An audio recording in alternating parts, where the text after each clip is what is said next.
The bear cub asked the fisherman for fish and brought it to his injured mother. The sun gently pushed its way through the morning mist as old fisherman Nikolai prepared his fishing rod. The river shimmered like a living mirror between the gnarled trees of eastern Siberia, and the only sound was the gentle ripple of water.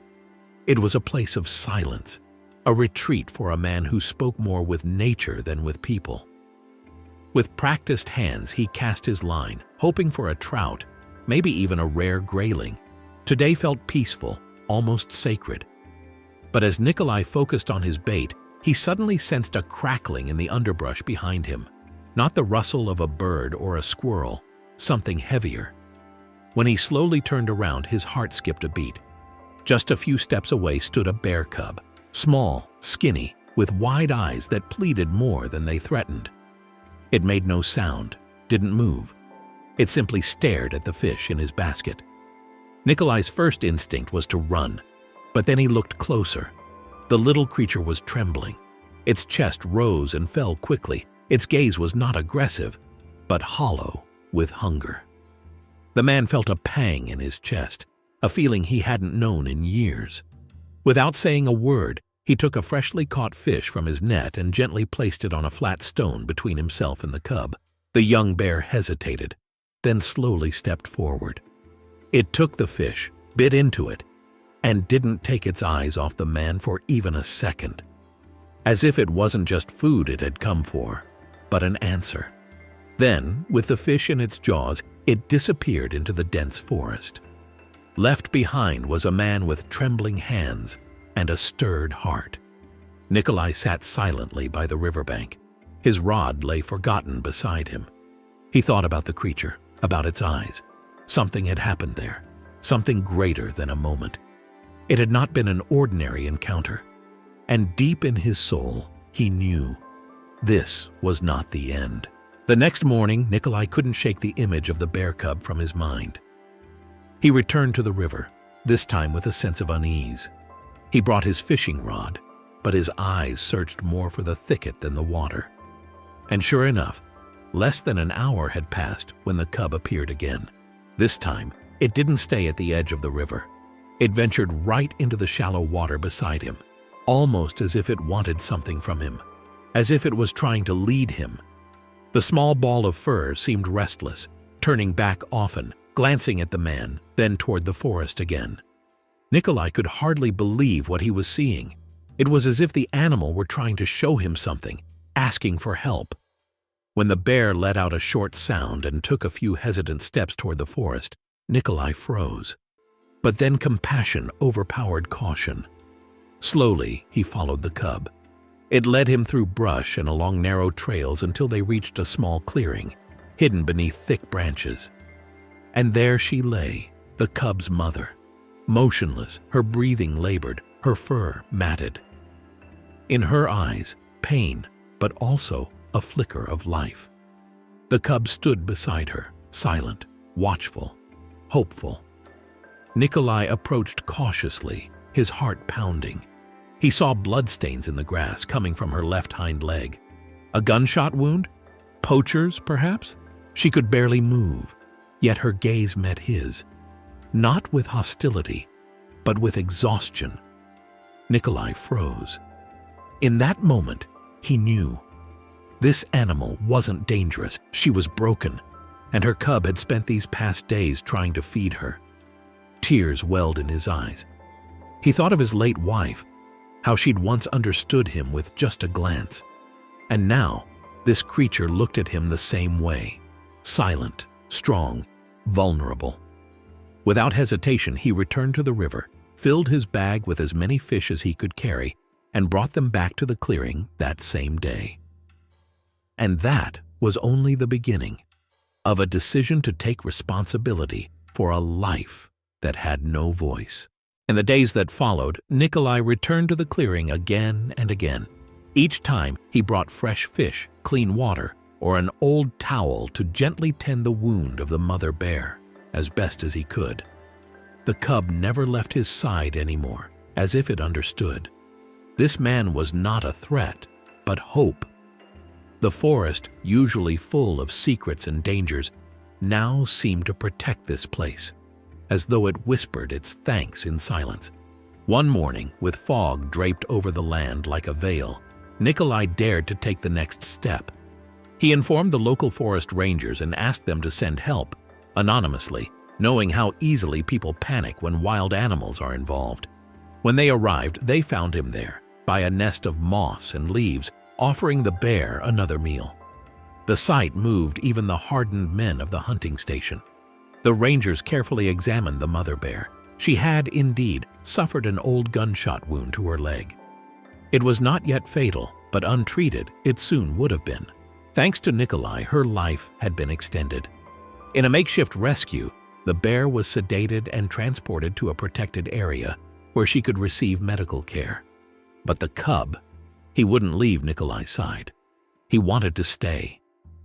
And so it happened that an old fisherman who had lived only with silence suddenly found himself responsible for a small, wild heart. He built it a wooden shelter, laid out old blankets, and named it Malash, the little one. And Malash slept every night beside his cabin, softly snorting in his dreams, as if he finally felt safe.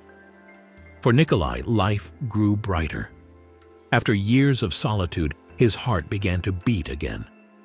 And when the wind rustled through the trees at night, Nikolai sometimes thought he could hear the forest's gratitude, a whisper in the branches, a gentle touch at the door. It was as if the woods now knew him, not as an intruder, but as a protector. And in Malash's eyes there was more than instinct. There was trust, maybe even love. A silent bond, stronger than any language. The peace didn't last long. One evening, as Nikolai sat with Malash in front of the cabin watching the sunset, he heard the snapping of branches in the distance. Heavy, deliberate, unnatural. Hunting sounds. He froze. Then he saw them. Men in camouflage, rifles slung over their shoulders, speaking loudly, laughing, as if the forest belonged to them. They weren't rangers. They were poachers. Malash immediately raised his head, sniffed the air, and growled softly. Nikolai felt his old fear returning, but this time it was mixed with a new determination. He knew why they were here. They had likely heard that the injured mother bear was being cared for in a protected area. Maybe they wanted to finish what they had started. Nikolai couldn't let that happen. He hid Malash inside the cabin and set off alone, unarmed, with only a flashlight and an old radio given to him by the forest rangers. He crept through the thicket until he spotted the men again. There were three. One had a rifle slung across his back. Another held a camera, as if they wanted to record their kill. Nikolai's heart pounded in his throat. "Stop right there!" he shouted, stepping into view. The men jumped. One cursed, another raised the rifle. But before a shot could be fired, a flash of fur exploded from the forest shadows. Malash, he had escaped, followed his protector. With a deep, furious growl, the young bear lunged at the armed man, slamming him to the ground. Chaos erupted. The men screamed, dropped their weapons, and ran in panic, chased by Malash's terrifying roar. Nikolai collapsed to his knees, shaking. That night, it wasn't a man who saved him, but the animal. And in the eyes of the bear cub as he returned, there was no savagery, only loyalty. The kind of loyalty you can't buy, only earn. The next morning, the forest authorities stood outside Nikolai's cabin. The poachers had been captured near the forest's edge, thanks to the ranger Nikolai had alerted over the radio that night. One of them bore a bite mark on his arm, a silent testament to Malash's courage. The officers listened to everything, secured the area, and promised that the mother bear would finally receive professional help. A team of veterinarians was flown in. They found the mother bear weak but alive. When Nikolai saw her slowly open her eyes, tears filled his own. She wasn't just a wild animal. She was a mother who, thanks to one man and one small bear cub, had been given a second chance. The medical team treated her and transferred her to a wildlife sanctuary near Irkutsk. But Malash stayed. He never left Nikolai's side again. And although everyone said he should be returned to the wild, Nikolai knew Malash had chosen his place, not as a pet, not as a captive, but as a guardian, a friend, a soul companion. The old man built a small enclosure near his cabin, open toward the forest, with a shelter filled with straw, fish, and warmth. People began to visit the village, those who had heard the story, journalists, animal lovers, school children, and Nikolai would tell it, each time with the same calm voice and tears in his eyes as he described the moment the little bear cub disappeared into the trees, a fish in his mouth to save his mother's life. A story as real and deep as the forest itself. One evening, as the sky bathed the world in gold, Malash lay down at Nikolai's side, breathing heavily. The old man stroked his thick fur, gazed toward the horizon, and whispered, "As long as you're with me, I'll never be alone." And somewhere deep in the woods, very faintly, the wind answered with a gentle rustle, as if nature itself had heard the promise. Summer passed, then autumn, and finally came winter, merciless as it always was in eastern Siberia. The trees groaned under heavy snow, and even the river where it had all begun had frozen over. Nikolai grew slower, the years had taken their toll, and the fire in his cabin often burned low, but Malash never left his side. The bear always lay nearby, warming him with his body, lifting his head gently whenever Nikolai coughed. On an especially cold day in January, the fire didn't burn at all. Malash understood instantly. He nudged the man's hand with his snout, but there was no response. The bear let out a cry, not an animal sound, but an ancient, mournful song, as if it came from the soul itself. He was no longer just an animal. He was a witness, a protector, and now the keeper of a memory.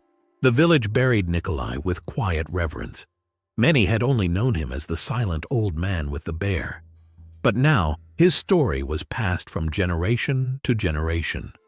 Malash stayed at his grave, day and night, as if standing watch one last time, and no one dared drive him away. Only after weeks did he return to the forest, not because he wanted to, but because he understood. His friend would not return. But what Nikolai left behind, for the village, for the people, for the world, was more than a tale. It was a reminder that compassion can save lives, that even a starving bear cub can know where to seek help, and that an old man who simply gave what little he had changed more than he ever knew. Today, many years later, a wooden bench stands by the river where it all began. Carved into it are just a few words. Here, the miracle began, because of a heart that gave.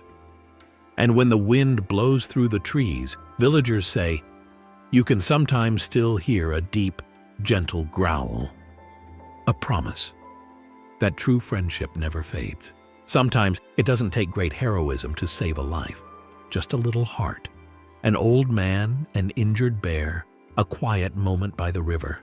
And from it, a miracle was born that still moves people today. What would you have done in Nikolai's place? Share your thoughts with us in the comments. If this story touched your heart, give the video a like, subscribe to our channel for more true stories that move the soul, and share this video with someone who needs to be reminded what compassion truly means. Thank you for being with us.